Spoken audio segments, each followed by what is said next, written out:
Hi friends, it's Jenny. Welcome back to Beki Burrito, and this is a little bit of a special edition. I am doing a Becky's birthday make today, and I am excited about it. I'm also doing some things that I haven't practiced as much, and so part of this is also my learning, my growing, my challenging myself, which I know Becky will love that aspect of it. But I'm not the expert on some of the things that I'm doing. But hopefully you have fun hanging out with me while I create and talk about my sister, because we're celebrating her for her birthday, and just have a good time. So you're probably wondering what this little lone crystal is doing here on my mat. And this, well, not this one, but one like this is where it all started. My sister's favorite stone is rose quartz. And this one looks like it's probably dyed. It's certainly coated. It's got a little bit of AB going on. See that? But I know Becky will also really like that like splash of sparkle and rainbow. And the first thing that I want to make for her, because when she was young, early teens, I think it was, maybe even earlier than that, she got a rose quartz keychain, and she carried that around for years. She had it with everything. And so I thought I would make her a rose quartz purse charm, so that she can choose if she wants to attach that to her keys or her purse, or hang it somewhere where she can see it and just enjoy it. That's what I'm doing first, is making that as a little bit of a bonus gift. I will be making her a jewelry set later, and it'll be because she loves to have not really a full set. I haven't made rings before, so I am skipping the ring, but she is going to get a necklace, earrings, and a bracelet featuring her favorite gemstone, which is the rose quartz. So her favorite metal to work with and to use is copper. I think she really likes the bright copper. I don't have any bright copper, but I do have this antique copper, and this is the soft flex. I am going to use the 22 gauge because it's softer, easier to work with, and I think it's also visually the right size of gauge to wire wrap around this. I have not done a lot of wire wrapping. I've done a little bit. So this might be a bit more of a messy wrap, but I know she won't mind because it'll have that kind of organic look to it. But I don't know how much I need. I know I need a lot, and I've never recorded myself wire wrapping, so I might have to pull away sometimes because the wire is in the way. But I'm going to try to do as much on camera as I can. But if I do go off screen, it's because I'm trying to make something work, and I am practicing. I'm working on getting better at these things. So I know I need a lot. I know I need more than what I just got, and I'm just warming up and smoothing out the wire. I should probably go over just real quick before I start with the actual wire working, go over some of the tools I'm going to use today. For the wire working, I am going to be using the Casual Comfort plier set. Got a round nose plier, chain nose plier, and then bent chain nose.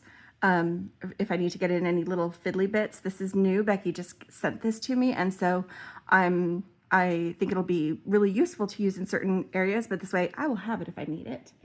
I'm going to be using some flush cutters, and then later, as we're stringing necklace and bracelet, I will be using the magical crimpers. So that's pretty much the tools. I'll go over the other materials and beads as we do them, just because this is going to be a bit of a project. So I want to make sure I've got enough of this wire to do a decent little wrap across the top of that, so that it holds nice and looks nice. So I'm taking about the width of my beading mat and hoping that's enough. Wish me luck. Some of you who are more experienced with wire wrapping might be like, no, girl, you need twice that. And I might find that out in a little bit, but you're all going to be along for that journey with me. So I'm going to take it and use the wire, pull it through this hole. And I did consider using this as a pendant for her necklace, but because of the way this hole is and the way the pendant hangs from it, I think it would be kind of a little crooked all the time. So I have a different pendant that I think is going to be perfect. I'm keeping most of the wire off on one side because I'm going to be doing a lot of wrapping on that side, I hope. And I'm just folding up one side of this wire like this, and then folding up the other side of the wire like this.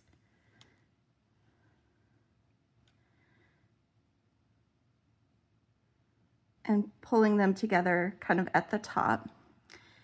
And I am going to, let's see if I can do this right. Probably should have grabbed my bell making pliers, but I'm not going to worry about getting a specific size loop because I'm really only doing the one loop. Let's see, I think I just want to put it on here. This is where I could be totally wrong in how I'm doing this, how I'm approaching this, but you know what? It's going to get wrapped. And I'm just twisting that around, rotating my round nose pliers and looping this. And I've got both the long and the short, and I'm looping them together to kind of get this wrapped through the middle. Drop something off, but it's not an important thing. That's okay. So that I get this kind of wrap at the top. And then I'm gonna try to work this shorter wire in so it kind of gets lost, and I'm gonna take this other longer wire and I'm gonna continue wrapping it down onto the stone. So just taking this guy, because he's just about done, and tucking him in so he's out of my way.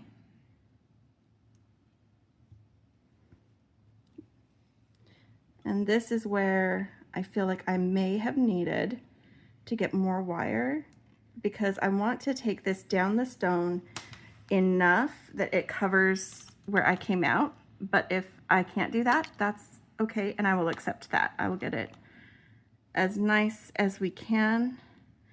Getting a little bit, oh, it's actually, because of the shape of the stone, it's just piling the copper on top. There we go. Now I'm getting a little bit farther down the stone. That created a loop. And I'm just using my fingers because I have accepted that this is a messy wrap, and it's just gonna have to be.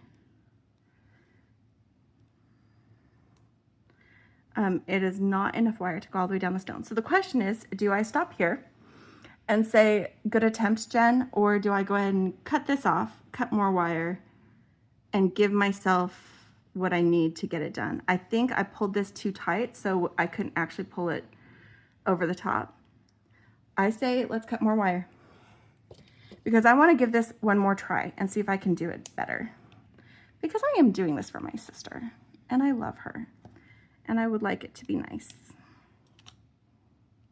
So that is my mangled wire. Let's get some more.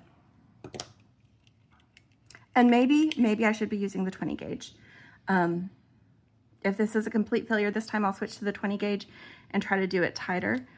But what I was trying to do, and you can see here, is that I had like the wire as like a double loop for strength, and then wrapping down onto it to be able to hold it. And yeah, I know I need at least twice the wire I had before. I think Becky's done some of these things where she's like, okay, yeah, you need like a yard of wire. Like, maybe that's what I should do. Go ahead and, you know what? I have the wire. I have the wire. This is a 15-yard spool. Let's get the wire. Make sure we've got lots of wire. You know, I think she said like, oh, that might be for some of her bead weaving things. Now I might have too much wire, but I will just cut it off if that's the case. All right, let me snip this. I've been smoothing and warming it as I've been pulling it off the spool. So I've got this nice long piece of wire. Let's see how this goes. See, this is it all like coiled up, doubled up. Get an idea how much I got. I did not actually measure. That was me stretching out my arm and like bringing it to my nose, which was how our grandma and also our aunt who taught us how to, we actually took like official sewing classes with her. I mean, my mom sews as well, and so she taught us a lot. But one summer, that's one of the things that we did when we stayed with our grandma. We went to our aunt's house who lives nearby and took sewing classes and made outfits and all that kind of thing. Okay, So I'm going to try this again. Again, I want this to be the front of my pendant because I think it's the prettier of the two. And I'm bringing both sides up together. I'm not pinching them quite so close to the crystal. I think I'm going to start that a little farther up just because I want it to have at least a little bit of movement while I am working on the wrap. Like, I want to be able to position that and make sure that my wrap is going where I want instead of just keep piling on top of the stone, which is what happened on that last one. So I'm taking my round nose pliers and I'm getting here right where I've kind of brought these two together to do my loop. And I am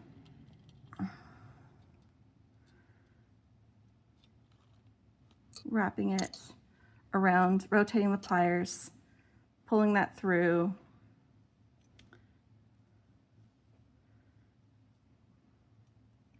And wrapping both wires near the top. That's got two in. I'm going to go ahead and snip proactively this shorter piece of wire so that I'm just using one wire from this point, and I'm just going to take that little bit that's by itself, take it around to the back or the side and just tucking it in so that it is out of our way. And Beki has said, and she got this great advice from other designers, other people who do wire wrapping, that the key to good wire wrapping is to slow down and take your time. And so I'm reminding myself that I'm not in a hurry. You guys are here for a visit, and we're gonna make something special for my sister for her birthday that she will love. Okay, that is tucked in enough. So now I'm taking this and I'm holding it where I want it and slowly taking my time, breathing, coiling it one layer after another. I already like this better, my friends. I'm not trying to rush through it. One coil after another, just bringing it down my rose quartz crystal. Beki's rose quartz crystal.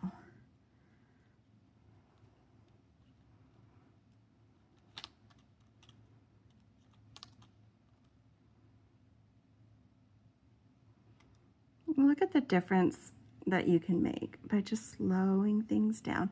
And it's still got like this kind of curly, organic feel to it because it's now forming itself around the rock.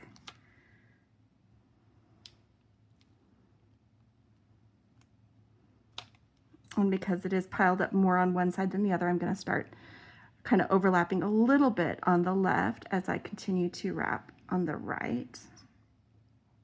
And if I need to tighten up some of those coils, I can get my pliers out and kind of give a little squish.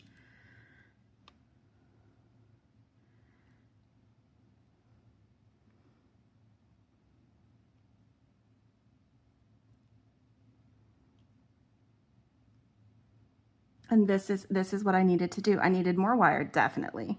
And all of you who said, Jenny, no, you need more wire than that, you were right. I totally needed more wire than that. But I also needed to take a breath and slow down. And I think that is just about where I want it. It might be a little bit more than you would have done, but I kind of like it. So I'm going to take this wire around to the side so that it doesn't scratch my sister's chest when she wears this. And I'm going to tuck in this part of the wire on this side so that it's not at the back of the pendant. That's something I've heard Heather Aston say a few times. And I think that that's really good advice. Where possible, tuck it on the side rather than the back.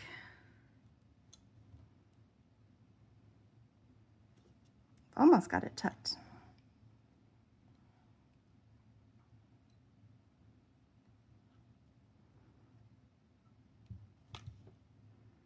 I might have made it too tight over here to tuck it in underneath. Oh, almost, almost, almost.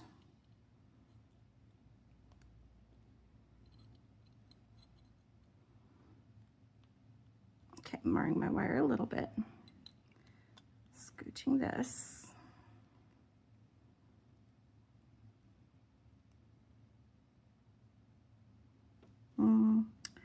It is not tucking, and I don't want it to unravel and come loose.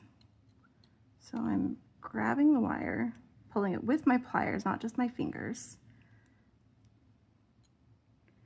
so that it's nice and tight.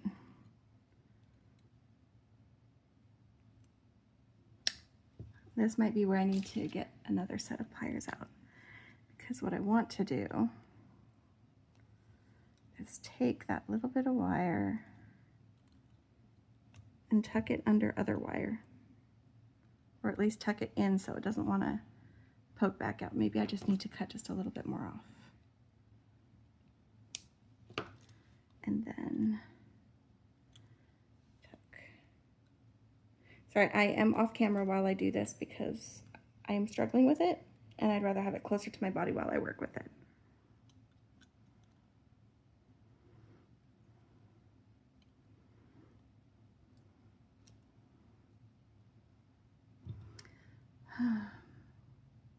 Okay.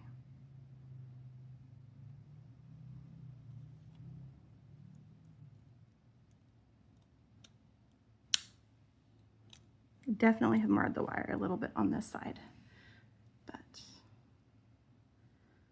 this is my wire wrapped pendant, and that was using 22 gauge antique copper soft flex craft wire.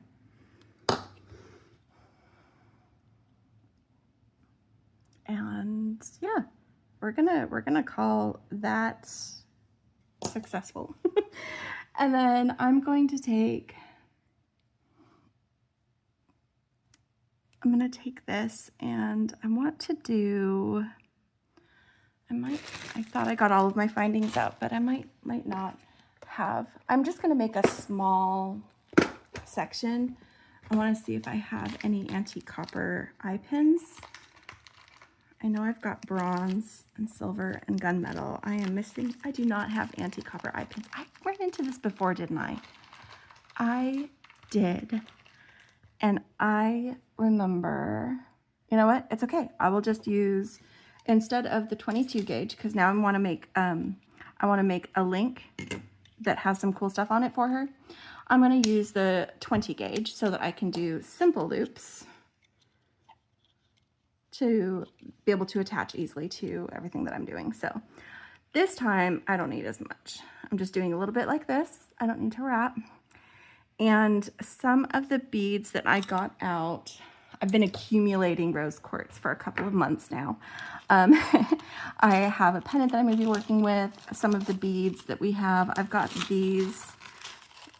These seem like to be a very similar tone to the crystal here, and so I think I'm going to use these. These are just some 6mm rounds, and I also have, because I am using a little bit of greens in the other, I have these really pretty glass beads.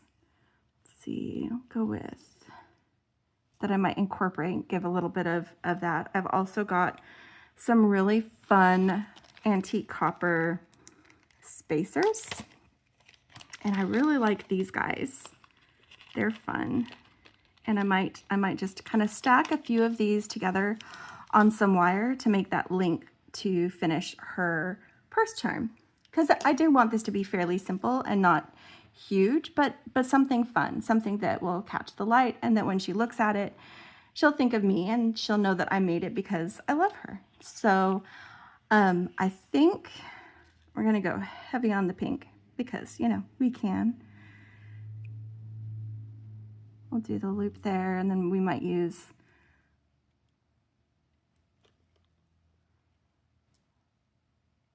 the spacer. This is about as much of a link as I want. I feel like that is a pretty good length. The question is, do I go ahead and do 2 separate loops, or do I just do 1 link? to attach to a claw. And I've got a claw here that'll be, I think that's a fun one. It's fairly simple, but again, this is just the beginning. This is the primer. Beki started because she had a Rose Quartz keychain that she loved. And so I'm giving her one that she can also use on her keychain or on her purse or hang near where she works and just enjoy that. So let's get this turned into, whoops, wrong pliers, turned into a simple loop.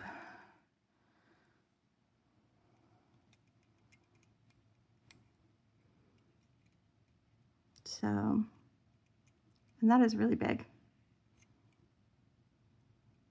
Yeah, that's to scale with what I'm doing. So I made a simple loop on that end. And like Beki, I put my beads on the wire so that I wasn't having to guess how much wire I would need.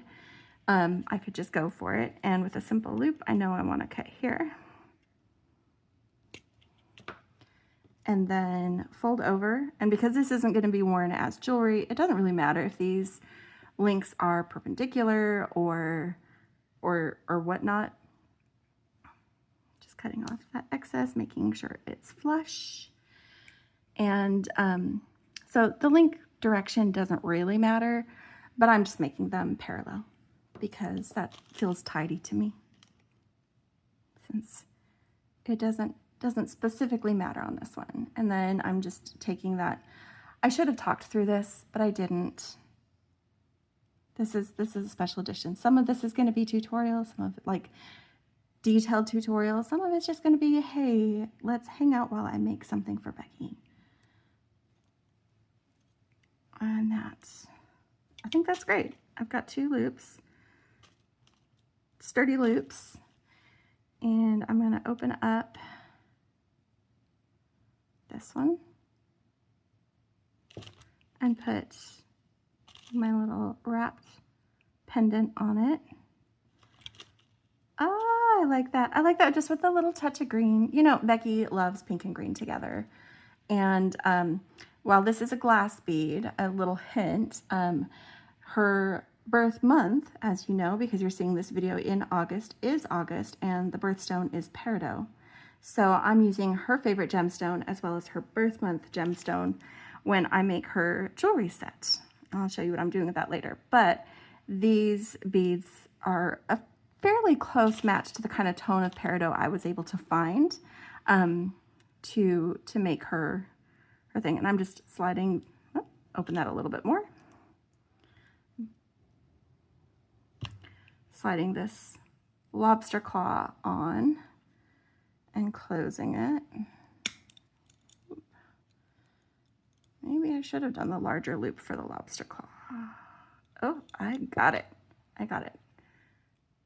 And so she's got just this fun little, you know, purse charm that that her sister wire wrapped for her, because she knows how uncertain I am with certain skills. And I am actually recording this in the middle of July because I'm about to go see her. I'm going to go pick up my mom for a visit from Beki's house. You probably might remember when that happened. And I am not going to see her before her birthday. And I wanted to give this to her so she could open it on her birthday. But I think that actually turned out quite nice. Quite nice. So that is the little reminder of where her love with rose quartz started. And now I'm going to put away my craft wire because I don't plan on using very much more of that, but I might when I do get to the earrings part. It is possible. But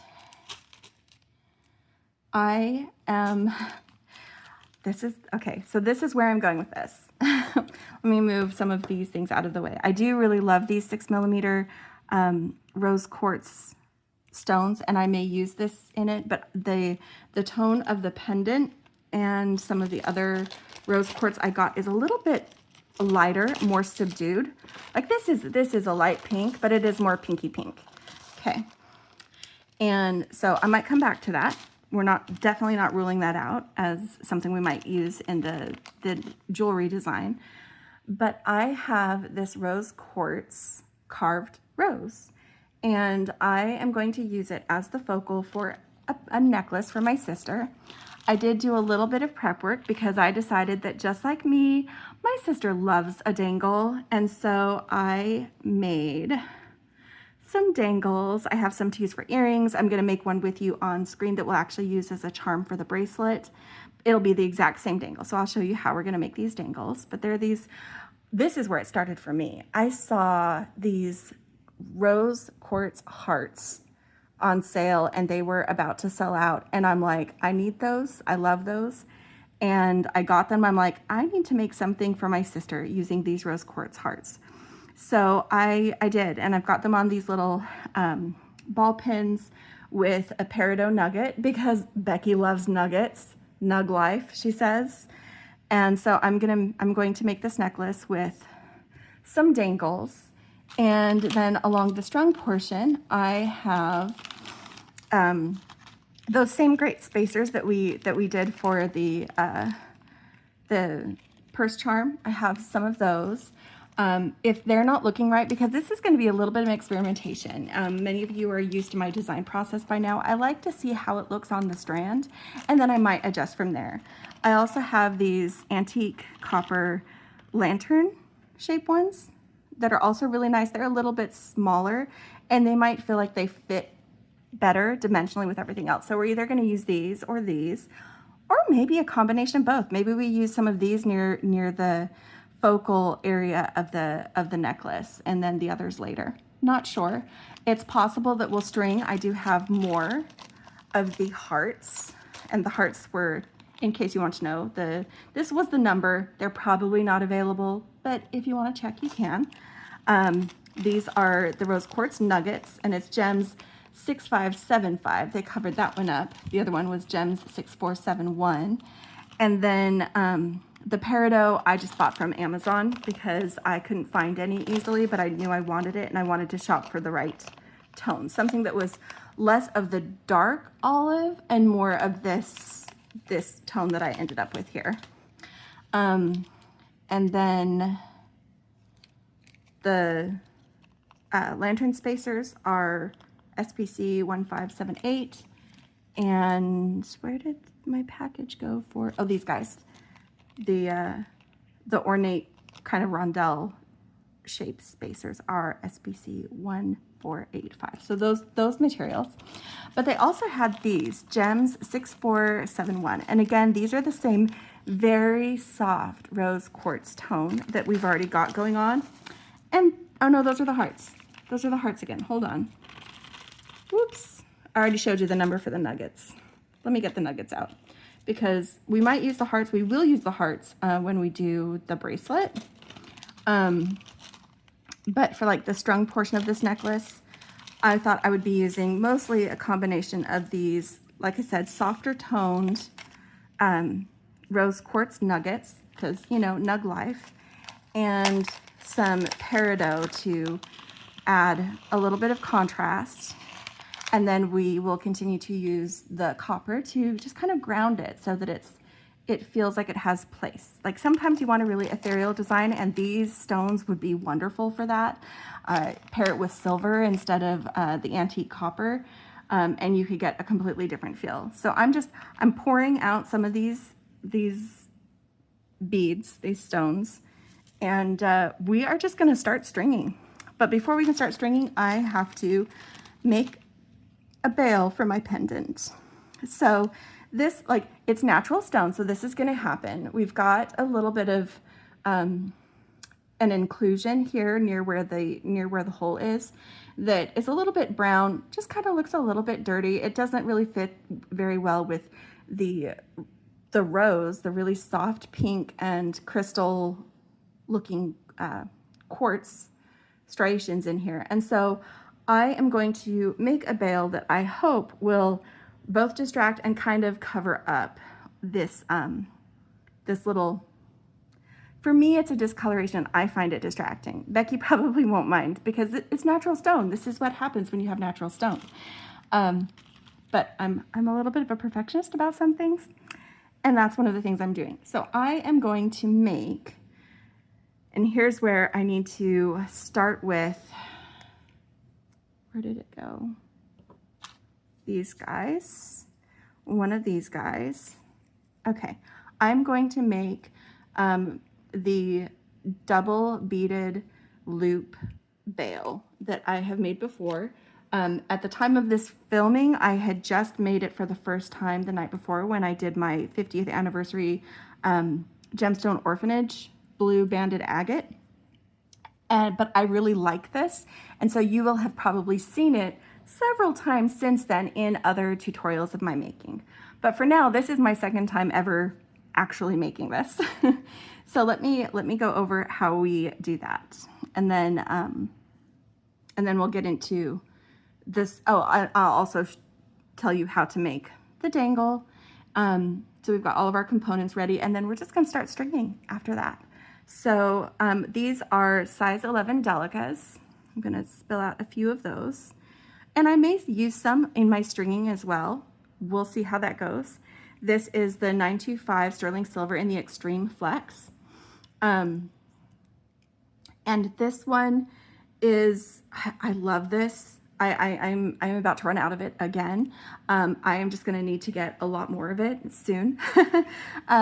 But I like that this is nice and pearly, and I considered different colors and different tones to do with this, but I didn't want anything that was going to show up too dark. Like, you do see a little bit of the pin through this stone. I didn't want anything to detract along like the stringing of it. So I feel like this is going to, because it's this pearly white color, technically silver according to the label, but for me it looks pearly white. Then when it's strung, it's just going to be just a light thread through this. So I'm gonna use this, and I am going to get enough off of this. Becky and I like to wear our necklaces very similarly, so I am making this as if to fit me, but I am planning on using a lobster claw and extender chain so she can adjust how she wants it to fit. So I'm taking off enough of this wire to crimp at the end, as well as to double up a couple of times to go through this pendant and to make the double beaded bail. So I'm probably taking more than I need, but that's okay. I'd rather have more than I need than not enough and like waste even more material by not having what I need. So the first thing you need to do when you are getting ready to do this double beaded bail, the style that I'm going to be showing you, is you're going to be doing an odd number of beads on the front and the center one of those. So for example, for this design, I've determined that I need 11 beads. So that's going to be 5 delicas and then my top bead. This is what I call my top bead. So it's, in this case, it is this copper spacer.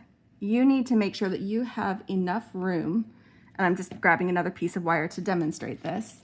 You need to make sure that you have enough room in your top bead to go through it to make 3 passes with whatever stringing material you're using. In this case, the medium soft flex wire does fit in this spacer. So this is the 2 strands I'm currently using, and then I shoved another, this is white quartz, in with it to make sure that I can go through this 3 times, because you're going to need once for the initial stringing and then twice when you cross over as you finish the bail. And I'll show you how to do that. So now that we've determined what materials that I need, and I have pre-counted, and this one, like I said, you just want to make sure it's an odd number of total beads. I'm using these delicas, and I played with it earlier, and I think 5 on each side, and then the top bead is good. So that's a total of 11 beads. I'm stringing all of them. The delicas are really tiny. I was hoping I had some other options, but not ones that would really go with this. So I'm using these kind of more bright copper, size 11 delicas. And then you put on your spacer bead. I did make sure that the spacer bead wouldn't swallow up my delicas, because that was, you know, that's also important. You need to make sure that whatever you're using as your top bead will stay in that middle position. And then I am putting on 5 more delicas. So 5 on one side. My spacer bead, and then 5 on the other.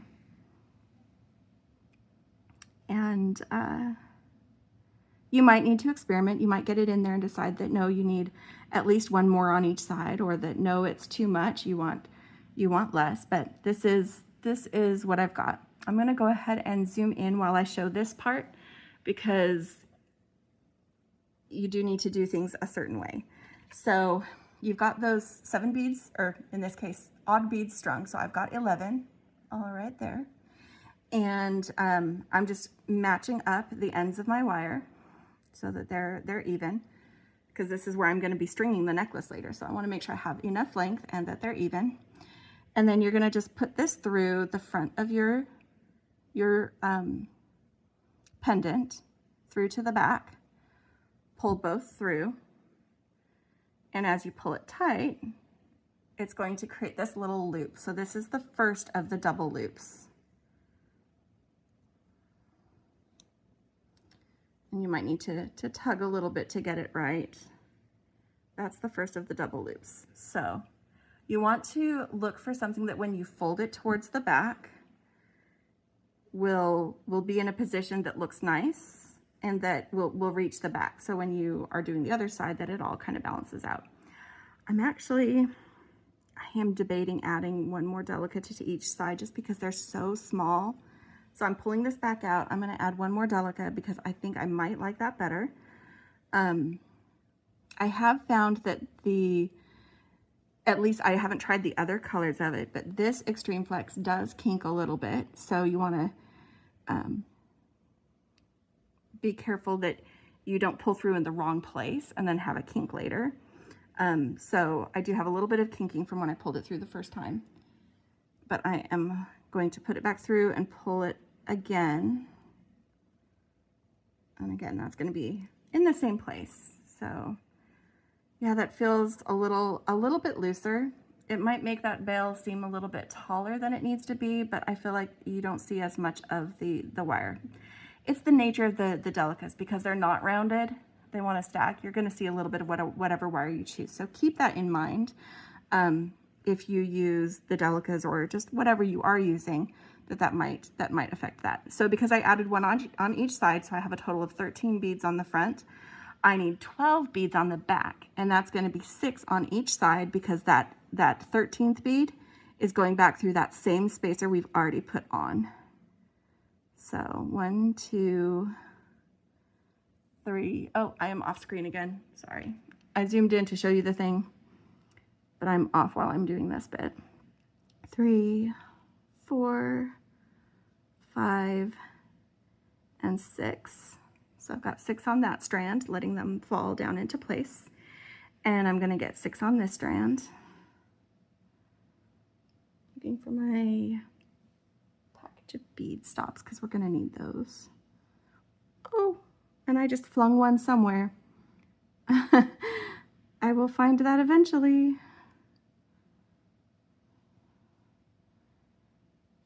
3, 4, 5, and 6. Okay, so then to complete the bail, you're going to zoom back in now because this is to look at. So you're going to take one of your strands of wire, and you're going to put it through one side of your top bead.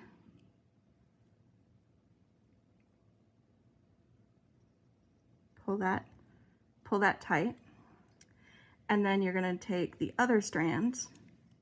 See, and it's going a little bit skewampus, but that's all going to tighten up in a minute when I finish. And then you're going to take your other strand, and it's going to go in where your other wire is coming out, so that it crosses inside that spacer bead.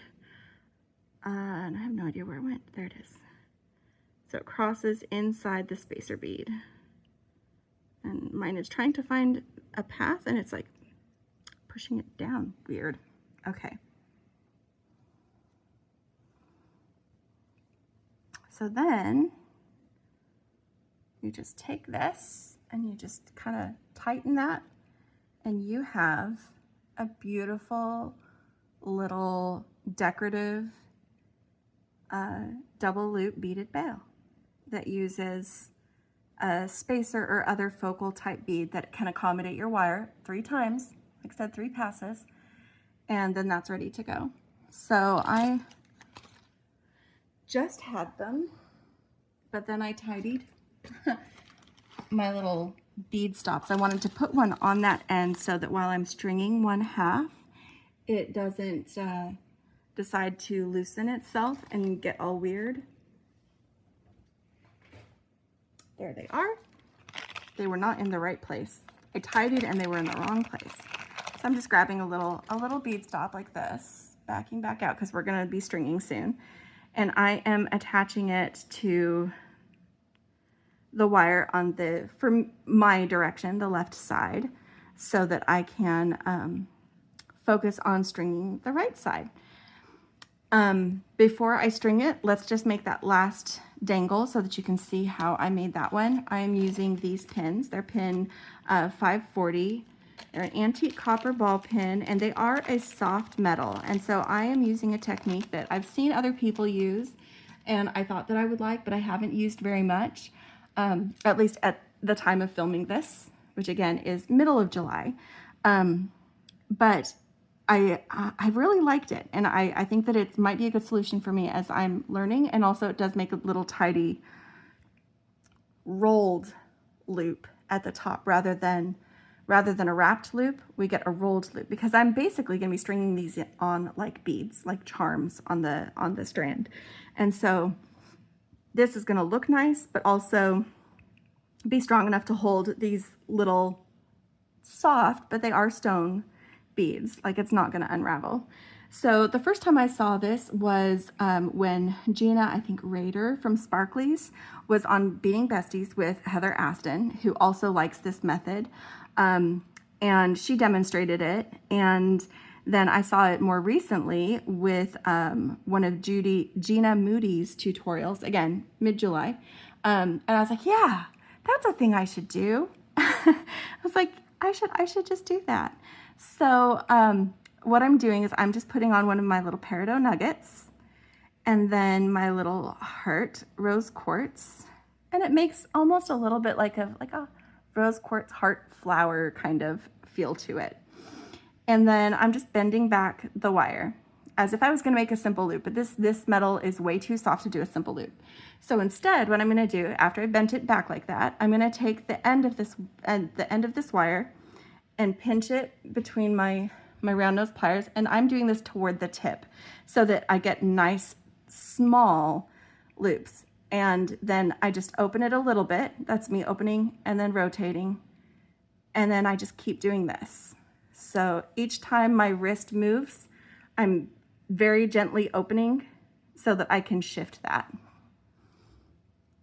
and just keep rolling until you get it nice and tight to the top of the heart.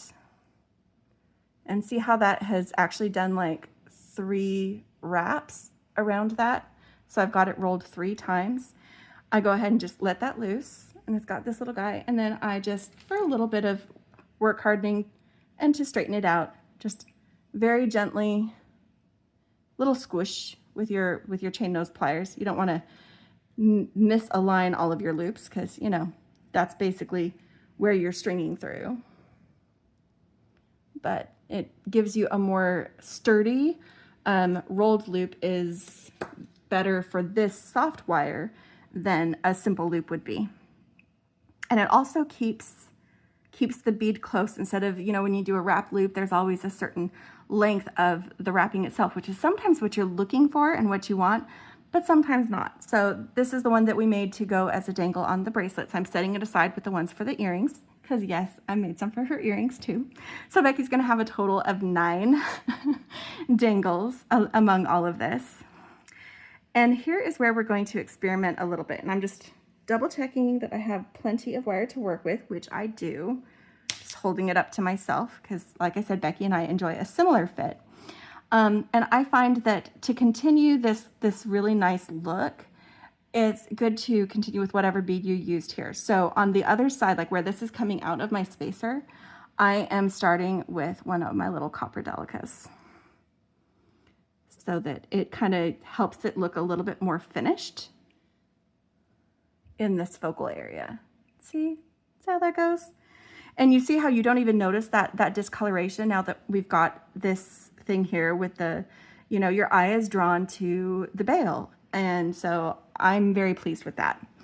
Very, very pleased. If you're looking for it, you'll see it, but your eye is definitely not drawn to it. Okay, so here is where I want to play a little bit with the different spacers and nuggets and see what I like for making kind of, like I said, a little focal area. I know that Beki likes a lot of different styles, but something that she's always loved, she's always been a little bit of a hippie at heart, is things that look really organic. So using a lot of these nugget beads instead of those rounds that I do have, and maybe we'll use some, maybe we won't. I think Beki will enjoy the organic aspect of that quite well. So I'm just playing around, seeing what I like. I definitely want to use some of these. How many do I have? I need to make sure that I don't use so many that I can't complete it on both sides. Oh, I just spilled my delicas. Oh, my Lanta. That's what that felt like just now. The very, very quick cleanup off to the side just so that I don't lose them. Grabbing the ones that spilled onto the table itself and getting them up onto the mat to be tidied up later.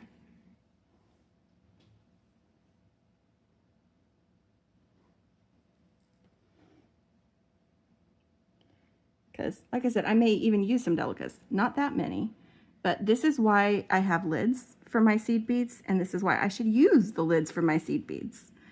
Because that can be a mess. That can be an absolute mess. So, see this? And this? Yeah, that's happening. Okay.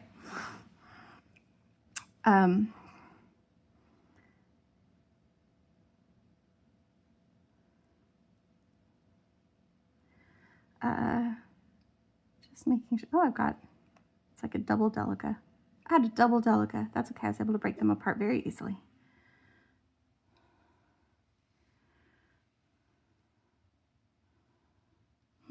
I think I'm going to put a delica on either side of the spacer beads. I think I like that better because I do want to have a lot of the nuggets, so I'd rather repeat more nuggets rather than have like a big spacer on either side of a repeat. I want to use the nuggets themselves to do that. So I don't know. This is definitely where I think someone called it auditioning happens. Like, how do you actually look on the strand? Do you play well with the friends that I selected for you? Do I need to find other friends to play?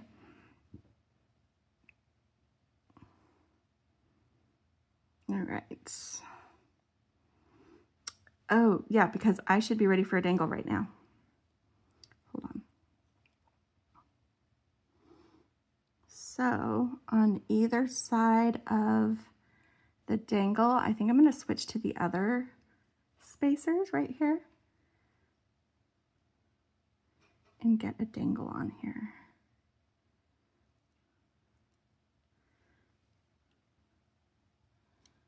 And then another spacer. Let's see how I like this. It does do like a section of the copper because, like I said, we've got those coils from rolling that loop.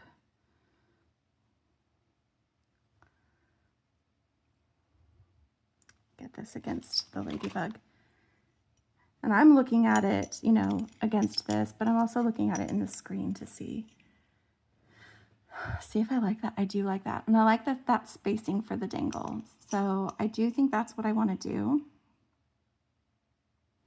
We'll use these fancy ones on either side of the main focal, and then we'll use them maybe a little bit later. But right now, I don't want the bigger spacer to overwhelm our sweet little In fact, I'm just going to peek. I'm just going to look. I may decide not to use the smaller spacers. Maybe I just use the delicas on either side of that, but I think that they will fit through the loops that I made, and so it won't stay in place. Yeah, that's not a good fit. So no, I do need the spacers because they will stop the delica from being swallowed by my rolled loop. That is something that I need to do. So again, auditioning, and I'm moving that out of the way so it stops clinking. Okay, I'm going to string a little bit more and then take a look at it and see if there's anything that I want to adjust. Because I feel like this is going pretty good. And I do have plenty more of those, both nuggets. They're not all spilled out on my mat yet. So I have room to play. I have room to decide.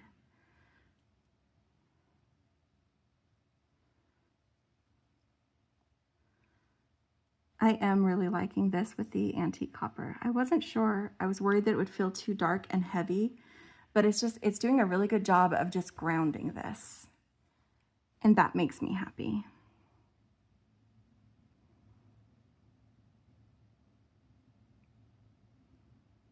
I planned enough dangles to put 3 hearts on either side, because again, Becky and I like shorter necklaces. So let's get the dangles done and then see where we are with the pattern.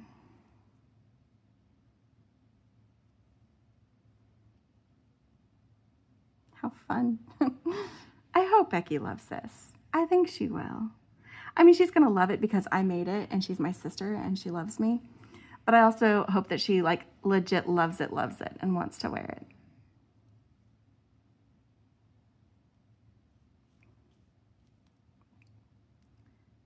We've, even though I'm filming this as I make it, she's not actually going to be opening this until her birthday. And so we are not going to publish this tutorial until after she has been able to see it. Because, you know, Becky will be pretty good not peeking in the package when I leave it with her. But if you have like a tutorial up there and it keeps getting suggested or whatever, yeah, you know, she might encounter spoilers she doesn't want.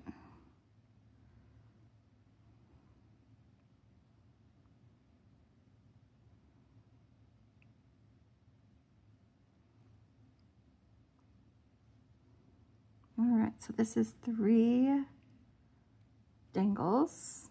We finish this and get the nuggets on the other side of it so we can see it as a concept, you know, all together.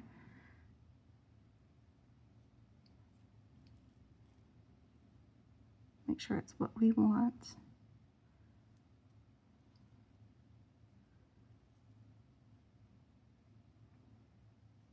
Okay.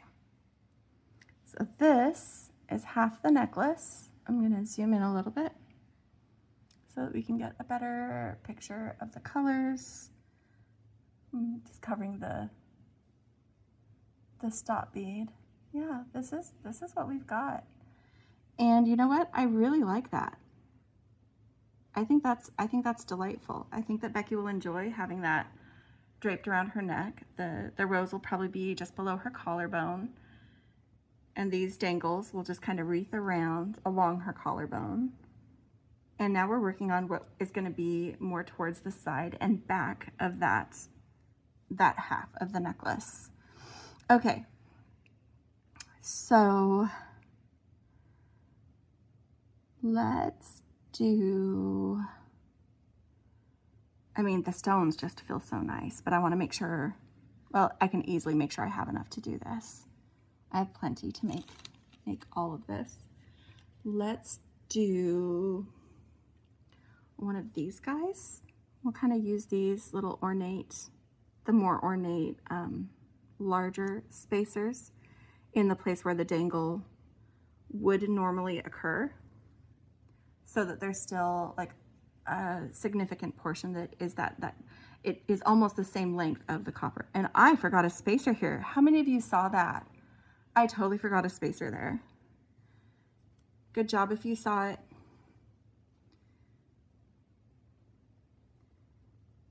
Good job if you saw it. I almost missed that. I would have been so sad if I finished this necklace, packaged it up, took it to my sister's house, left it there for her to open. Finally, she opens it, loves it. We still don't notice right away. And then we publish the video and it's like, Jenny, you forgot a spacer. Oh, that would be so sad. So I have to pay extra special attention because I don't want to be sad. I mean, still say something if it is a mess. My sister is a jewelry maker and she can fix this if it's really a problem. She'll decide if she minds it or not. That will then be up to her and not my perfectionist head. Okay. That has been fixed. That has been fixed.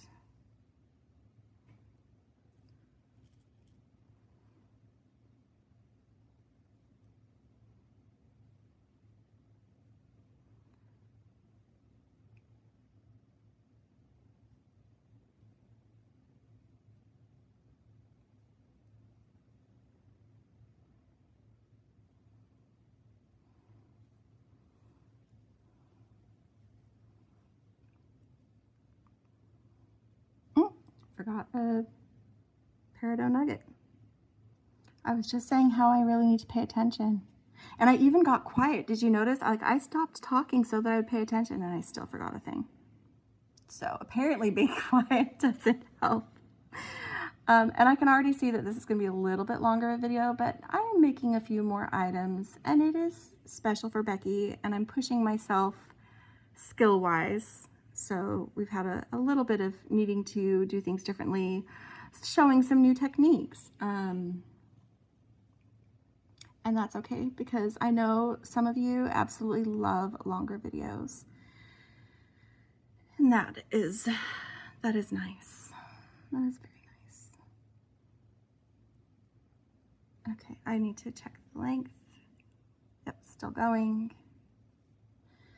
I have 1, 2, 3. Okay, that should be pretty easy too.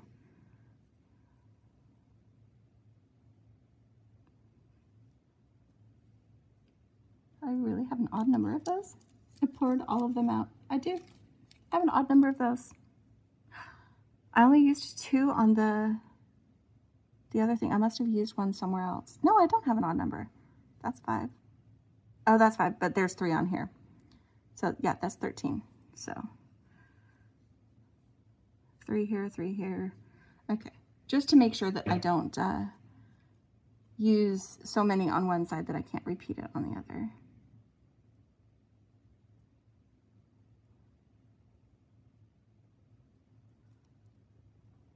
Because I am going to do at least 1 or 2 repeats of this pattern that includes this more ornate spacer.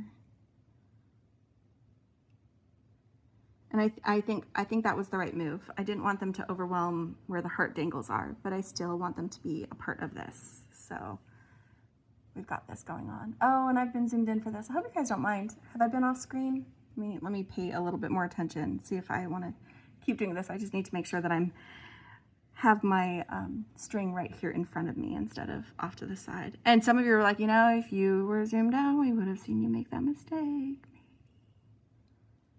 That's okay. Okay. This right before the next ornate spacer is where I want to check my length again. I've got 1 delicate on there. And this is where I want to I'm thinking of clasp length and the fact that I'm doing an extender chain.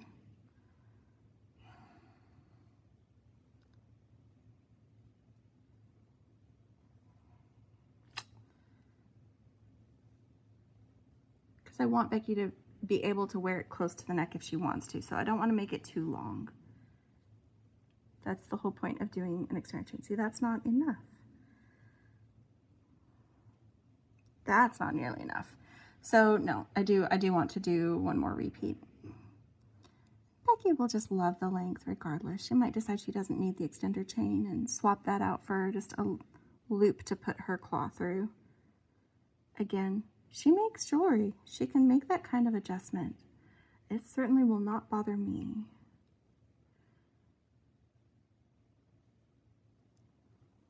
Okay, but I am stopping before I use another ornate spacer because I want this to end simply near the clasp. And so I've only got about this much length. I don't feel like I really super overdid it on the beading wire. Get out my crimp tubes, and I'm setting them aside because they just look like slightly bigger delicas because I'm using the same color delicas over here. Hold on, go back out. I'm using like almost the same color between the delicas and the crimp beads. And so, yeah, setting the crimp beads up where they won't get confused with stuff. So, if you've never used a magical crimper before, what you want to do is you want to take your 2x2 crimp bead. It only works with 2x2. And you put it on your wire, loop it back through, and then get the loop, you know, the size that you want it to be. And then you take your magical crimpers, which are to be used on 0.018 to 0.019 wire. This is 0.019 wire. So Soft Flex is really a great solution for that. And inside the jaws of this magical crimper, there's a little concavity, little spherical void that you want to center your crimp tube in the middle of. So you just kind of get it centered and then give it a little squish. And after you've done that, whoa, that's pretty strong. Okay, maybe a little bit stronger squish. Come on, Jen. It kind of crimps down the corners. These are the copper ones. They are like extra strong. And I like that because once you do it, it's fine. It's gonna make a little like ravioli shape. So then you're gonna put it in your pliers and rotate it 90 degrees from where you started and give it another little squish. And then just keep rotating it around, giving it more squishes until it becomes this little ball of copper crimp.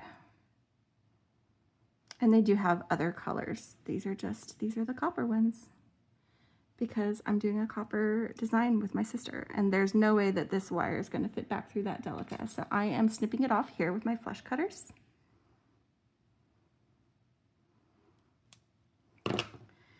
And then scooching my necklace down to this end. Oh. Okay. That was a silly Jenny. I forgot that I had a fixed point. I'm used to just scooching my necklace, doing it at the end and scooching my necklace. We're gonna do that again. I'm not gonna bother with describing it, but I'm cutting that off. And what you should do with this particular one, because you do have a fixed point in the center of your necklace, is scoot that crimp bead all the way down near to your delica, how you ended it here, and put the wire back through.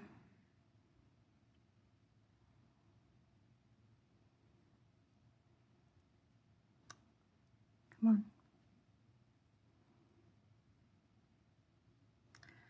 And then just pull that tight. And because I want to make sure I have enough room to use my crimper without breaking that delica, I'm just using, when I pull the wire through to get my loop the size that I want, I'm keeping my nail between the delica and the crimp tube so that I've got a little bit of space. We need that space so that, come on, so that we don't crush any nearby glass beads. Okay, that's better. And again, my delica is not getting caught and I'm centered. So now I'm just gonna crimp this baby.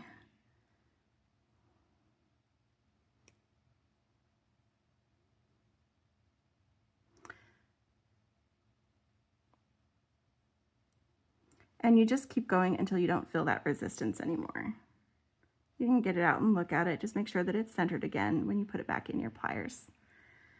The centering is a very important part of that, as is the quality of your crimp tubes. You want something with a nice thick wall that's not going to crumple under the pliers, but is still going to smooth out to a nice little ball of crimp.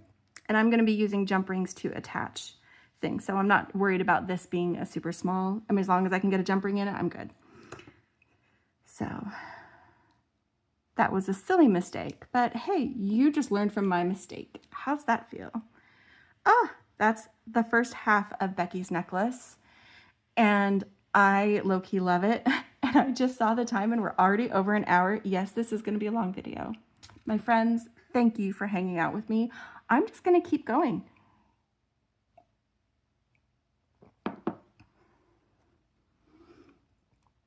And just like on the other side, I'm starting with a little delica to finish off our bail so that that looks nice and tidy.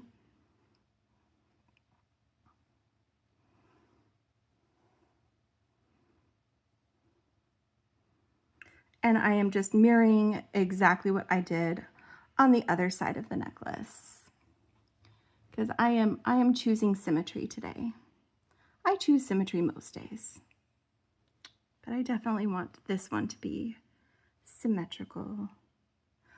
I am loving these together. I really did. I worried that the antique copper would be too dark or heavy, but I think it is just perfectly grounding these other colors, and having the green there helps the pink be more pink. And yeah, I think Becky is going to adore this. Get my other, oh no, they're already here. My other little dangles that I got, because it's time for dangles. The dangles are getting added to the party. Gotta love a good dangle. Sometimes I go crazy on the dangles. Usually people don't mind.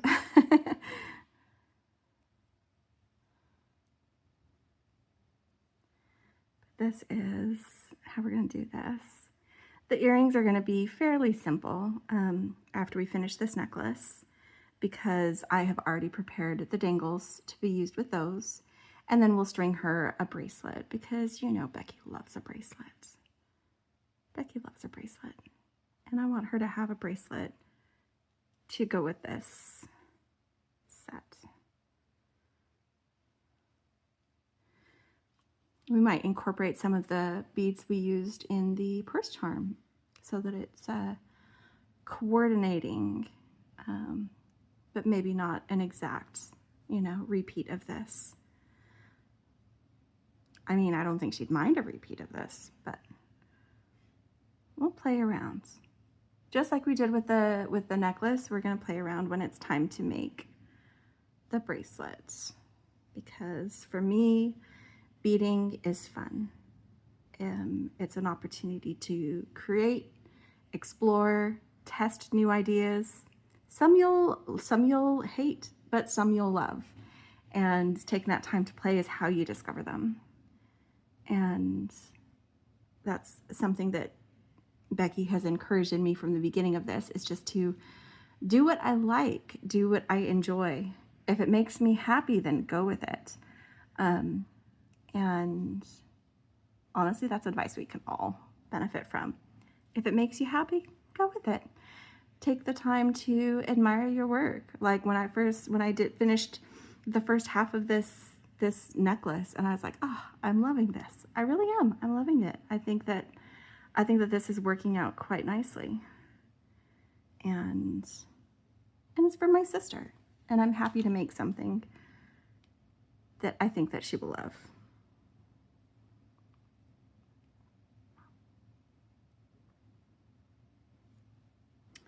Okay, that is the last of the dangles.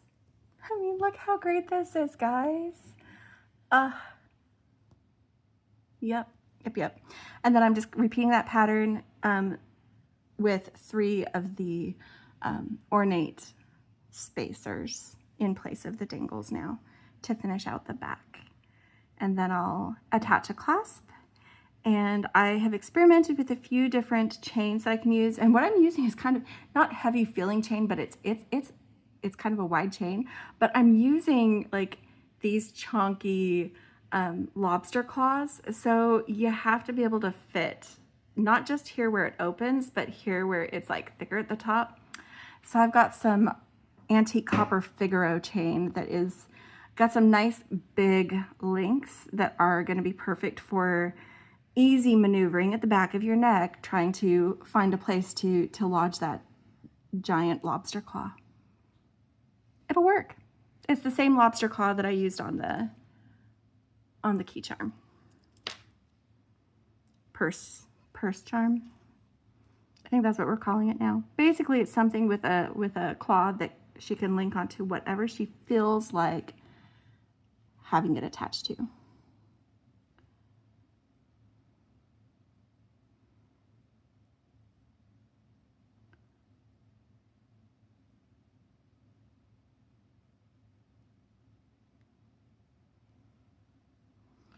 So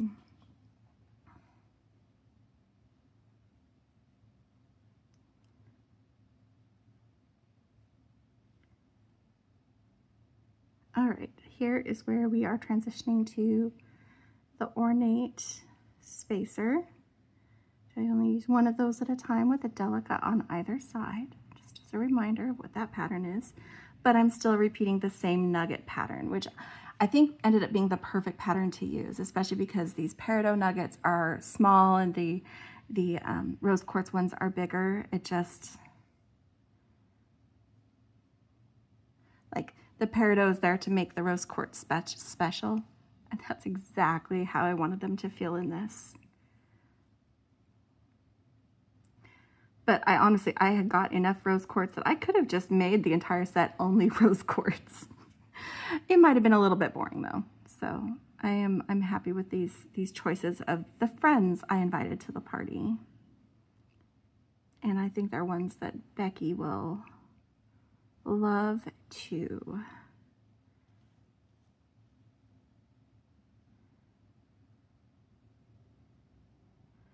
In fact, I'm making this in the middle of June, but you don't get to see it in that weekly wrap-up because, again, spoilers. But after Beki opens this on her birthday, she's going to include it in her portion of our weekly wrap-up. So you will still get to see this on a person and see how it looks. It's just going to be on the person it belongs with. All right, I am putting on the delica right before my last nugget repeat to finish off this side of the necklace.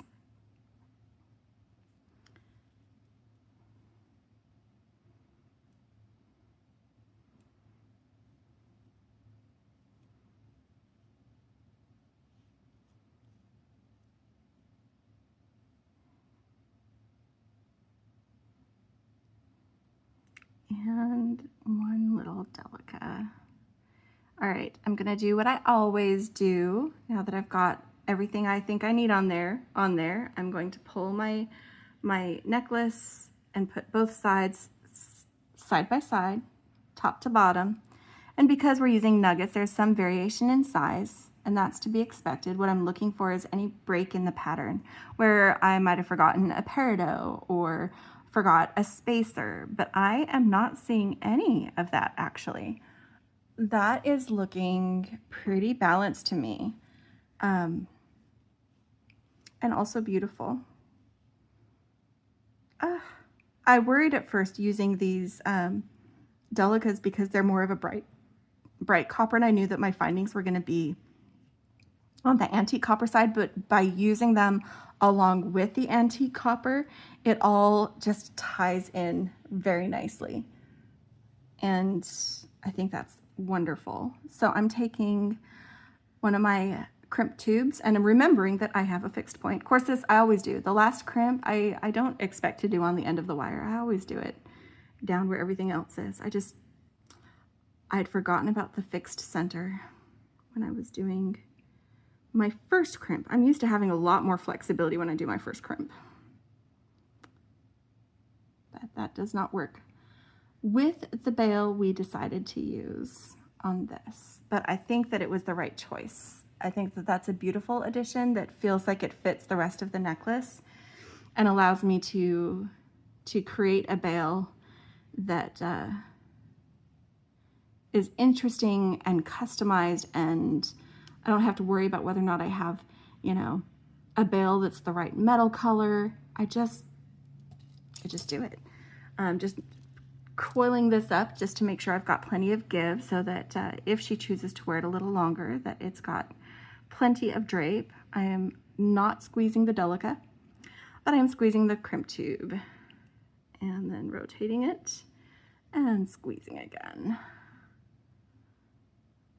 And now I'm just rounding out my crimp, rotating it as I go.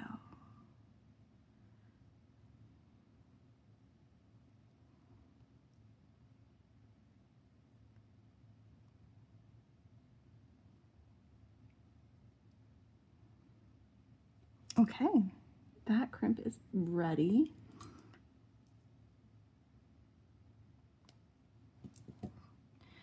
And now I'm going to get out some of my antique copper gem rings.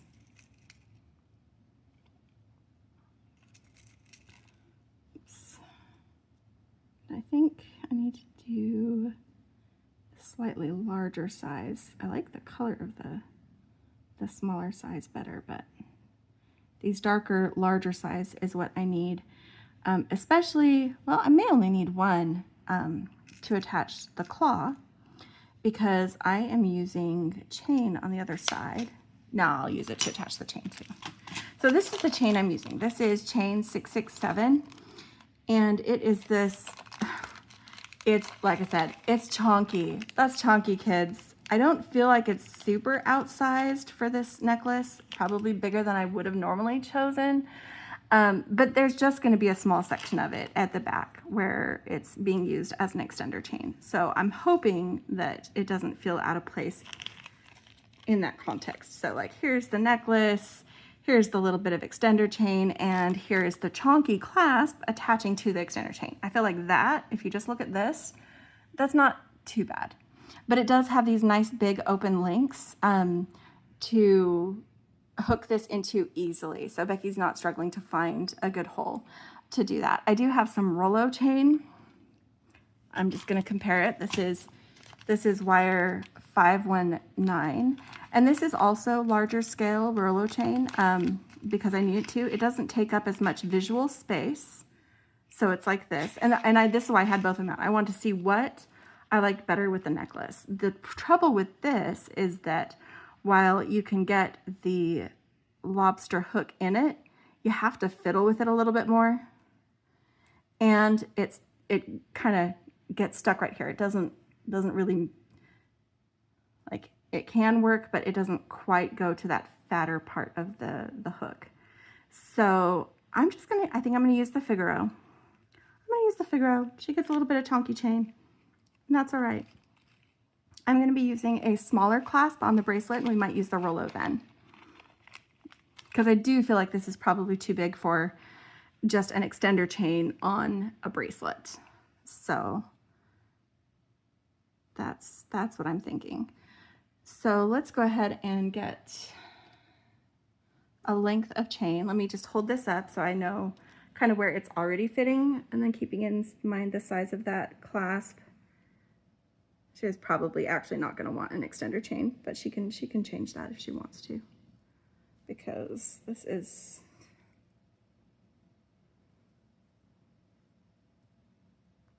fine. That's just, yeah. So we don't need much of an extender chain. I'm going to actually just give like maybe 3 links. 3 links of the extender, like of the larger links, 3 larger links. Maybe I'll do 4. And then, like I said, if she decides at some point that she wants to drop the extender chain and just put a loop, then she totally can.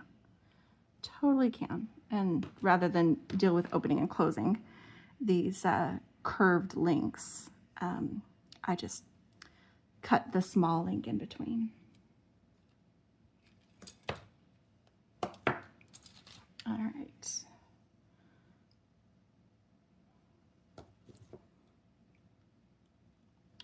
So here I'm just using my bent nose chain pliers and my chain pliers. So Becky and I both prefer to put our fiddly bit in our right hand because we are both right-handed. So I'm gonna go ahead and put my necklace here and the lobster claw here because this is the right hand side when that carved rose is facing forward. Grabbed the wrong pliers, but that's okay, they still worked. Giving a little squeeze. There's her, that part, and then, and I had to use one of the larger jump rings, not because I needed this space, but just because, again, this is so thick that I needed to make sure that I could get it in there and close it. So I'm gonna use a smaller jump ring on this side actually, because I can. Why add more length if it's not needed?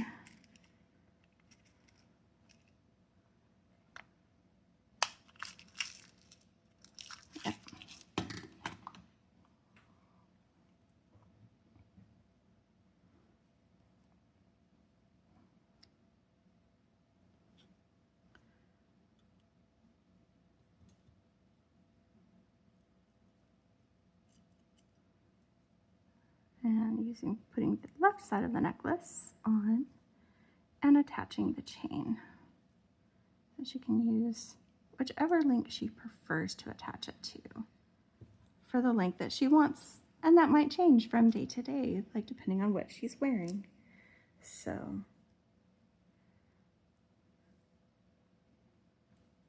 even at its longest length, I don't feel like this is too long for Becky. She's worn necklaces this long. It just depends on what top she has with it. So that's, I'm testing it. You can't see that, but I'm testing it for her to see where it sits. And then the smallest link fits almost perfectly right below the collarbone. So I think that's going to actually work out just perfectly. That Becky will have a little bit of way to choose how she wants to wear it. And also, while we like similar lengths and they fit very similarly, we do not actually have the same necks. And what might fit perfectly for me might be just a little bit not quite what Becky wants. And so having that flexibility is going to let her be able to choose what she wants to do with it. But oh my gosh, guys. I love this for my sister. I love this for my sister. Let's make her some earrings. Let's make her some earrings. So I'm grabbing some more of that 20 gauge wire. I have some links already, so some charms to dangle from the bottom of it. Becky likes dangly earrings. So while I would probably just finish this by attaching an ear wire, I'm gonna give her a little bit more. I'm going to give her a little bit more of a celebration for her ears. In fact, one of the beads that I had set aside, I might do this. I want to see how it looks. So some of the beads I had set aside were these disco ball crystals. And we didn't use them in the necklace, but I don't think they have to be an exact match. I feel like they go well enough that they can be in the same space. They can be on the same person. And let me get this untied on this end. And we're just going to play around with putting some things on the wire and see what looks good for making a link between our dangle and the ear wire. So if I was brave enough, I would do like beaded tassels or something else that was really fun and swishy for her. But I don't know that I'm brave enough for that quite yet. But let's see. I think that I want to use some more of these green beads. I love these green beads. I wish that there were more of those, but those have already sold out. Maybe these guys for a little bit brighter. I don't feel like they'll be out of place. They can be on the same earring. They can be on the same earring. A little bit brighter pink. Because we have to have at least, well, or. Here we go. What if we did that for a link? The disco ball between them. I love the disco balls. They're just fun. I think Becky will enjoy the fun. So the greens aren't an exact match, the pinks aren't an exact match, but I feel like these can hang out. These can hang out on the same ear. We're gonna do it. We're gonna do it.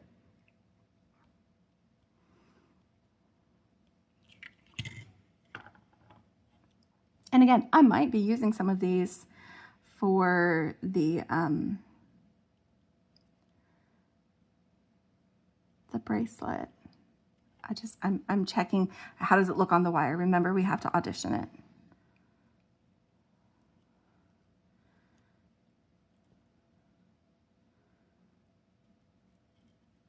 How does that look on the wire?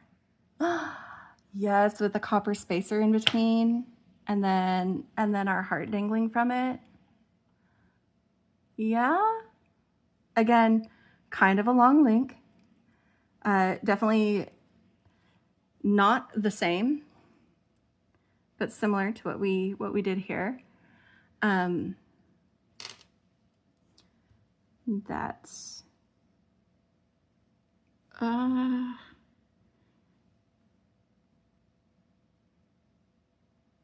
let's roll it up and see. Let's see what it looks like. I'm gonna go ahead and I'm just gonna make this one, and then I'll load up the other one because I want to make sure it's what I want. That's the one that I want. All right, so just taking this.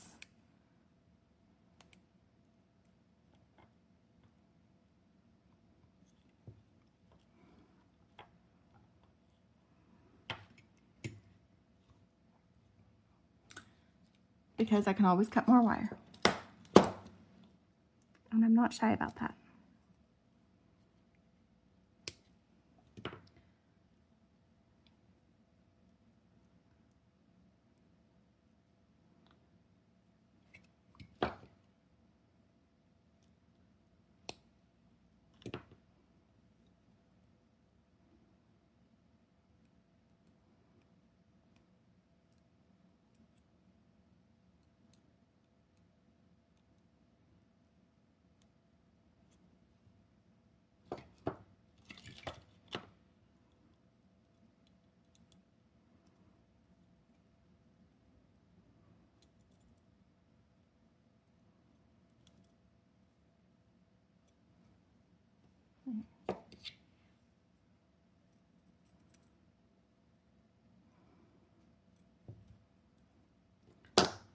I want to see what it looks like with the dangle attached, and then we'll go from there.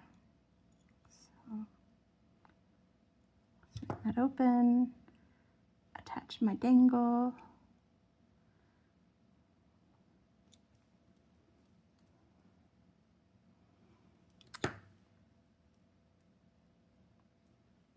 Feels like maybe that's just too long of a link in between.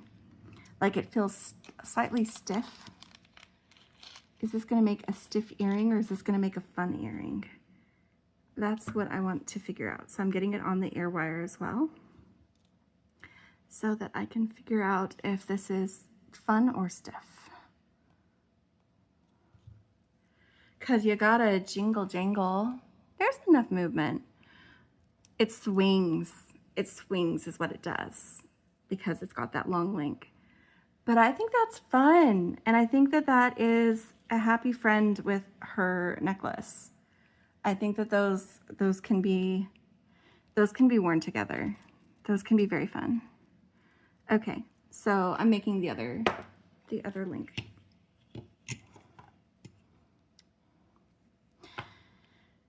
And that's the second time I've made a link without talking it through. So I'm gonna go ahead and talk it through when I make this link. So I am loading my beads on the wire, again, so that I don't have to estimate how much wire I need. I can cut off the portion that I want.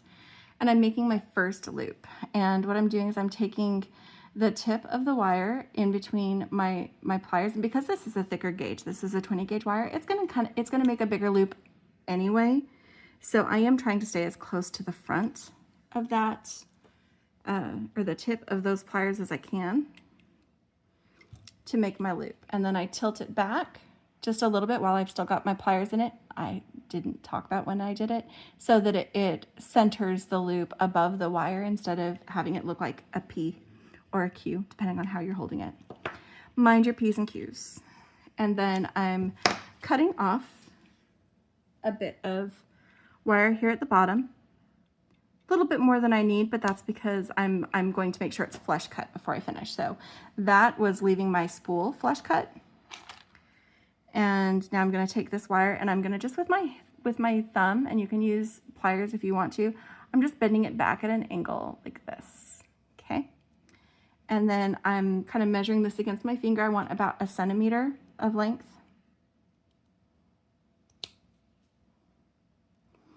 And again, it's bent back like that so that, you know, when we made the first loop, we bent it after we made the loop.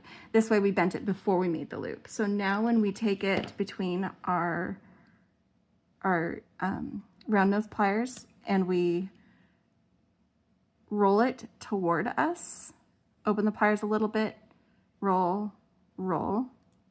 Similar to, oh, that was too much on the end. See how I have all that extra bit?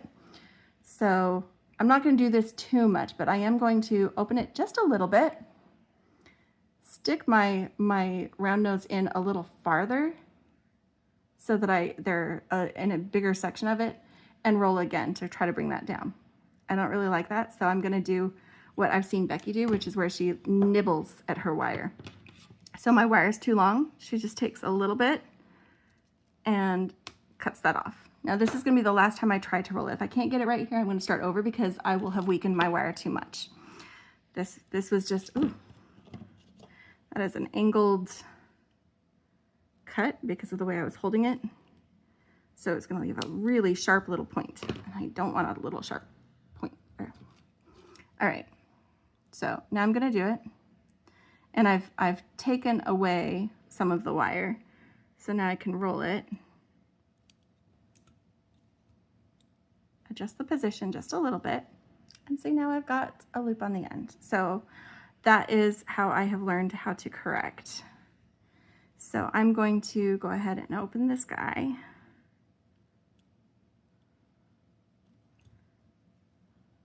Put on my dangle. And then close it. I'll just make sure that wire meets back on itself, that loop is fully closed. Okay, I'm going to open the other side. And this is what I'm going to slip on my other ear wire. I thought I got 2 out, but I only see 1. If I have another one, I will find it later. This is the mess that is making for Becky right now. And I'm just going to put my other ear wire on here. Slide it in. Did I not open it enough? Come on. I did not open it enough. I thought I did. It looked like it, but not quite enough. And then just swing that closed again and make sure that that wire meets. So now I've got two swinging necklaces or earrings from my sister. Oh, I did not make them the same. I'm like, why are these wrong? Okay, I'm going to be redoing this one anyway, because look what I forgot. I forgot the spacers on either side of our little disco balls. That was very silly of me. So, removing my things that I want to use later, and then I will be snipping my guy open so that we can retrieve our beads and start over and do it the right way. How many of you saw that? How many of you saw that before I did? I knew that my loops were maybe not super consistent with each other, but I didn't think they were that far off. They weren't. Not enough that was 2 spacers worth. Very, very silly.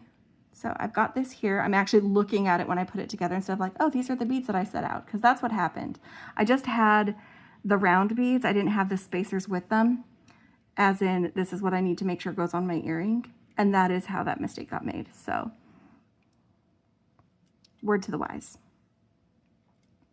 All right, starting that process over. I'm not going to talk through it this time because I just did on the last demonstration. And you can watch while I do it. There is nothing wrong with that.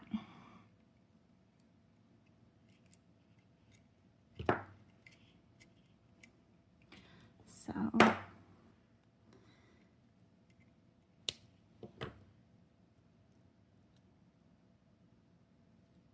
this is the same length link as the other one. Now that's gonna be right. Yes. Yeah, that was about to be a mess. And I'm cutting a little bit more off to begin with on this one than I thought I needed the first time. So that I maybe don't have to correct it as much, which may end up being a good thing anyway that I started over. Because then I don't have that weakened wire in that loop from having backed it out to snip off. So that is better. All right, let's do this again. Get my dangle on one side, and it doesn't matter because it's a mirrored link, so it doesn't matter which side is which. Just open up one side, put on my dangle, open up the other side. Oh, that bent the whole loop. No, just swing it open. There we go.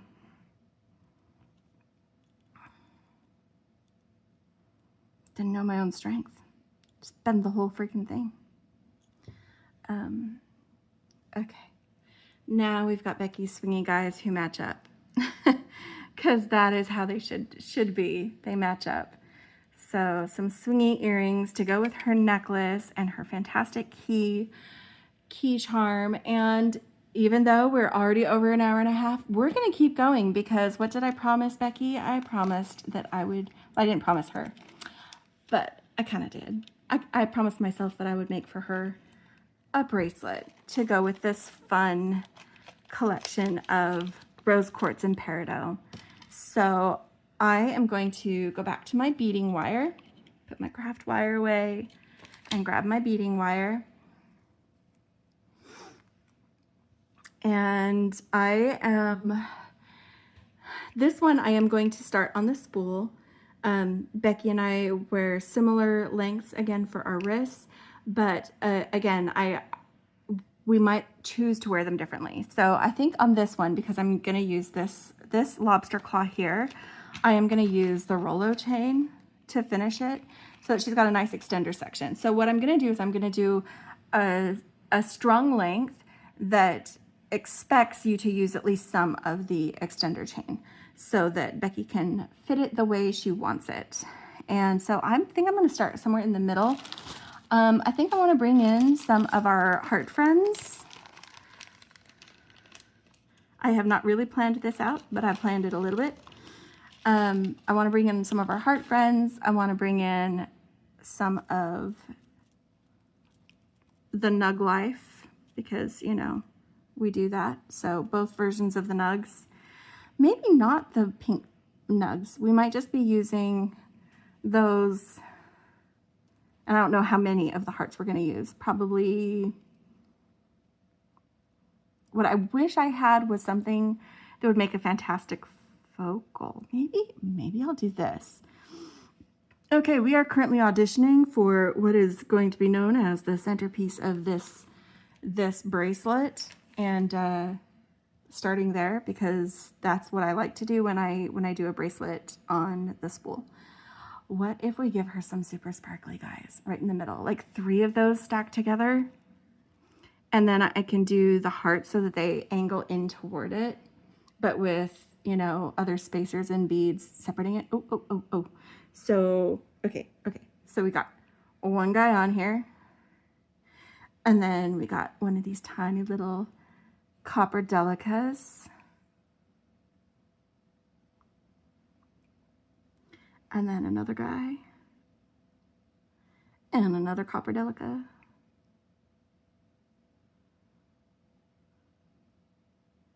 so that this is the focal section of that bracelet. Super sparkly, like you have to jiggle it under the light so we can all appreciate the sparkles. Look at all the sparkles, twist and turny sparkles.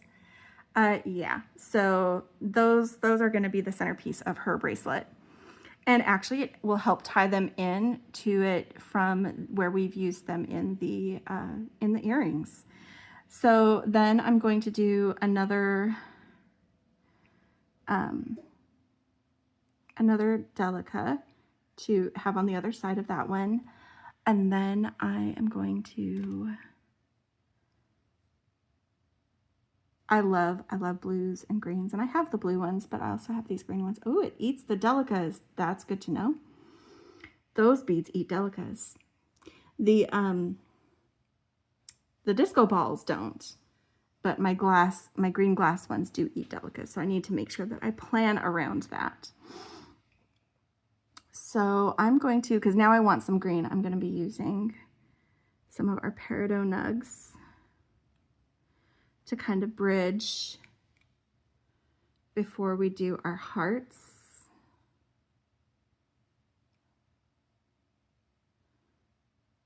I'll do this here. And then I want a heart facing in. So the top of the heart is toward the center of the bracelet.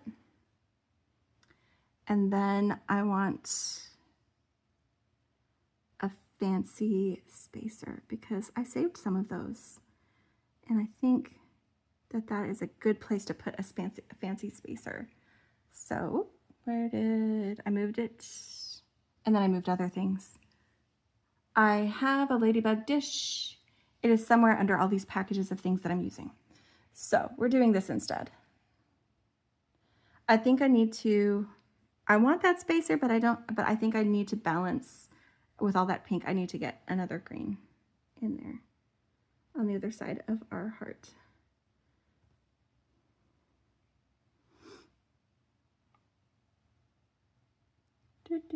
Lots of sparkle in this one. Maybe I don't want them. Let me see.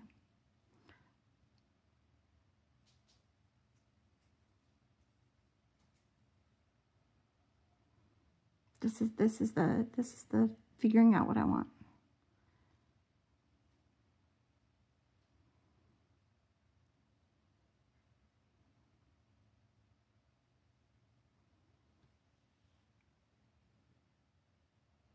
And then imagining that mirrored on the other side. Nope, I'm leaving the antique copper out. I'm just going to be using the bright copper, the little delicas that I've got. And I think that that's perfect for the bracelet. We are using antique copper chain at the back, but I think that this is, I want this to be fun and bright for Beki. So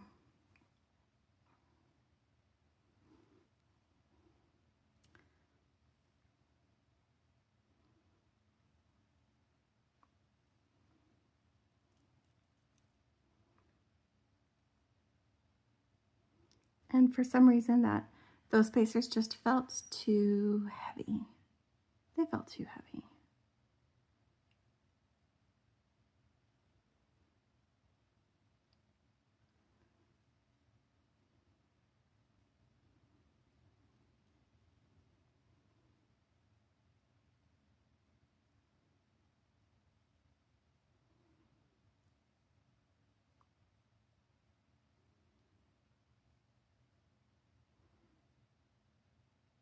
I'm just checking because I'm working from the halfway point, so like the middle of those guys, just seeing how long I'm at. Because I do want another heart.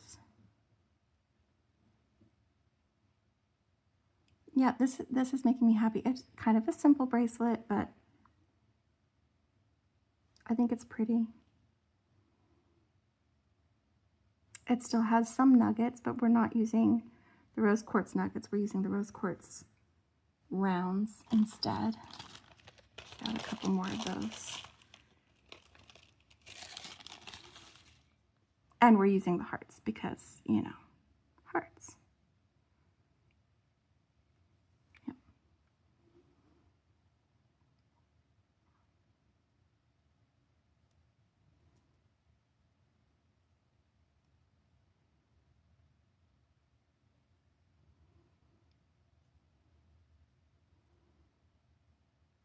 Okay, so I typically look for the fit that I want. We've got a really big thing and an extender.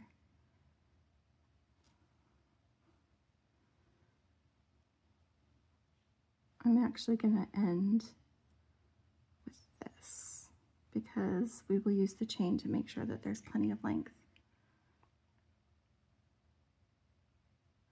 This is currently about 14 centimeters of beaded length when I double it onto the other side. And usually I go for like 16, 17, 18, but we're going to be using the chain, and that's what's going to cover that distance. So rather than try to do a whole other repeat and then make the whole thing too long, I want to end here and cover that space with the chain. So getting a crimp tube. This time I'm doing it right by crimping it at the end and then scooting everything because, you know, I'm working off the spool this time instead of with a fixed center.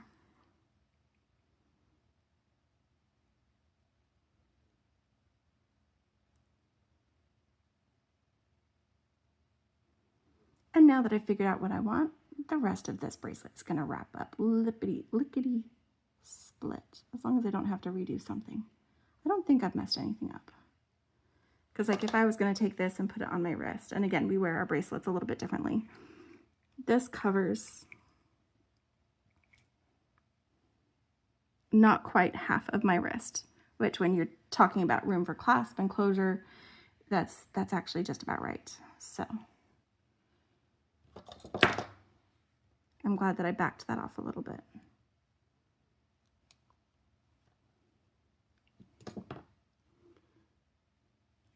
Okay, and then I want the same amount again, plus some room for crimping. Cutting that off and setting aside my wire because we're done with that part. So now I'm just mirroring what I've already strung, which is going to be a Delica, a Peridot nugget. I've got little Sophie furs, those little light colored crinkly furs. Those are my dog's furs. They end up everywhere. They float because they're so light. Like they get caught on an updraft and float. They go everywhere. Forgot a Delica. I am using a Delica between each one of these beads on the bracelet. Just a tiny little spacer, which is I think why I didn't feel like I needed to include the larger or more ornate spacers. I have them available, but they just didn't fit the vibe that I was going for.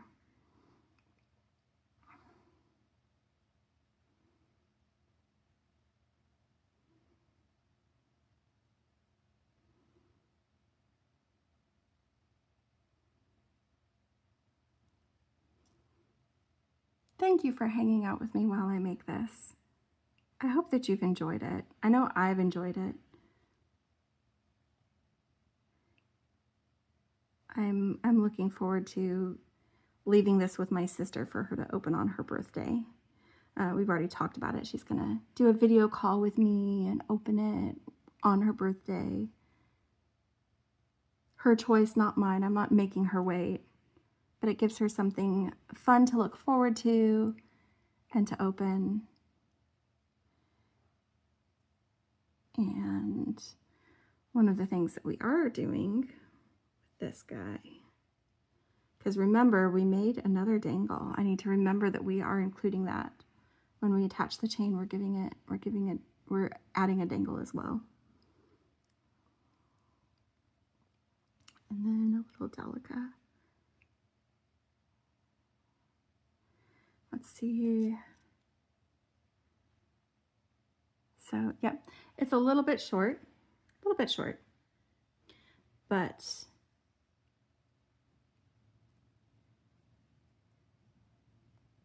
I'm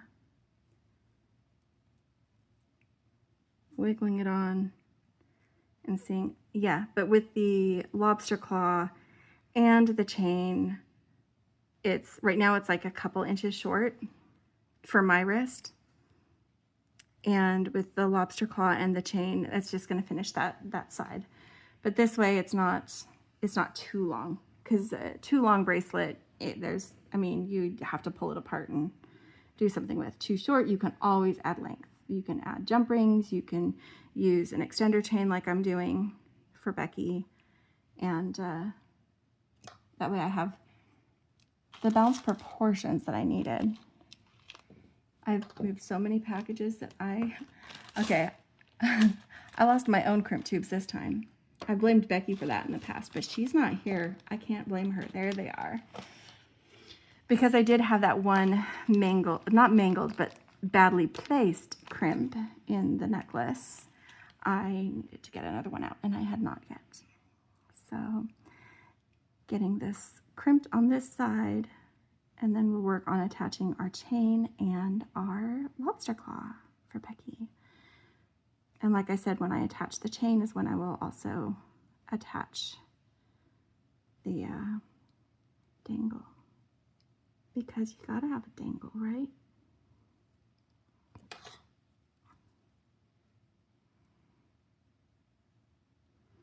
Just making sure my delica's out of the way. All right.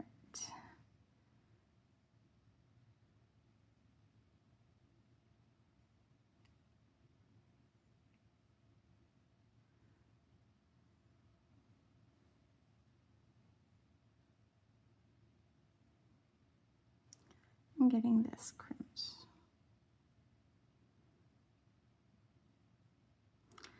So I hope you enjoyed this special birthday edition, Beki's birthday edition. She lives in a house full of guys right now, our brothers, her son, and so she doesn't often have something to open on her birthday. And if she does, it's not going to be something this girly and pretty. They just don't think that way, and that's fine. That's not the way they're wired. But I know that my sister would like to open something pretty and girly and made especially for her, and so I think this is going to be a good. I think this is going to be a good gift. I mean, like, not to toot my own horn, but it's because it does kind of sound like that, but I know that Beki will appreciate the time and thought that I've put into this. But we're not done. We're not done. We're just almost done. And I am going to use the Rolo for this one because I think it's the better scale for what I did. It seems like a really heavy chain for this delicate necklace or delicate bracelet, but that's okay. So I am going to go ahead and, since it is Rolo chain, it's a little bit easier. I'm going to get a smaller jump ring. I don't want that one. Get one of my little guys. I've got little ones over here. I just need a little guy. Little guy. For the clasp for my lobster claw.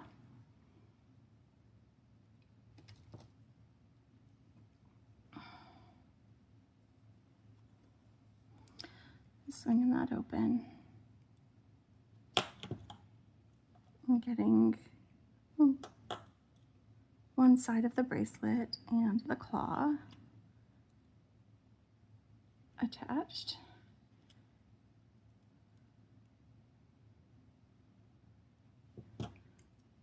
And then I'm going to use my wrist to decide how much of this extender chain I feel like it should have. So I think that we need at least 5 centimeters of extender chain. I'm gonna go for 6 because I think that way she can choose how she wants to wear it. And I am gonna go ahead and, because they are split, I don't think they're welded. Yeah, that's just split. I'm gonna go ahead and open and close this guy because I'm gonna open it, take off the rest of the chain,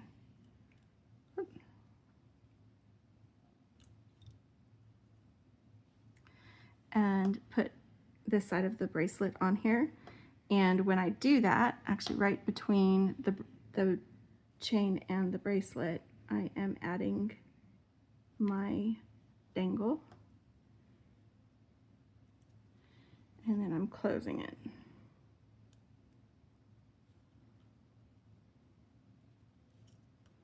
Just make sure that it is closed all the way so that your beading wire doesn't slip through. So then we've got the dangle that's been added there, and the chain itself, and the lobster means she can attach it wherever she wants. That will be for me, and still has something fun. It will be wherever. So yeah, it is long enough that she can use it, no matter how she wants it to fit. For me, that was halfway through the extender chain. So let me clear a few things out of our way so we can get one last overhead look of Beki's birthday set. So let me just move some things. So we've got her necklace, her beautiful carved rose quartz necklace with some rose quartz heart dangles, because you know you gotta have dangles. And then we made a bracelet. Well, not in order.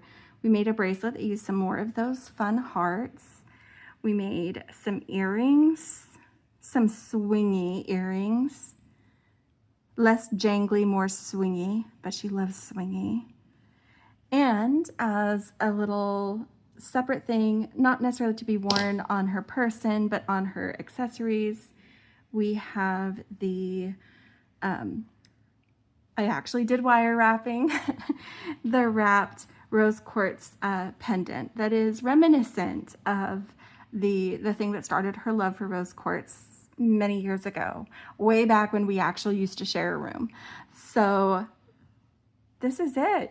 Happy birthday, Beki. I hope that it's been wonderful. I hope that you enjoy this set. I hope that you enjoy the video too. Thank you everyone for hanging out with me while I made this plethora of items to gift to my sister. I hope you enjoyed it. I hope you enjoyed hanging out. Thank you for staying to the end, and be sure to wish Beki a happy birthday in the comments. And as always, happy beading, and don't forget to play. Bye.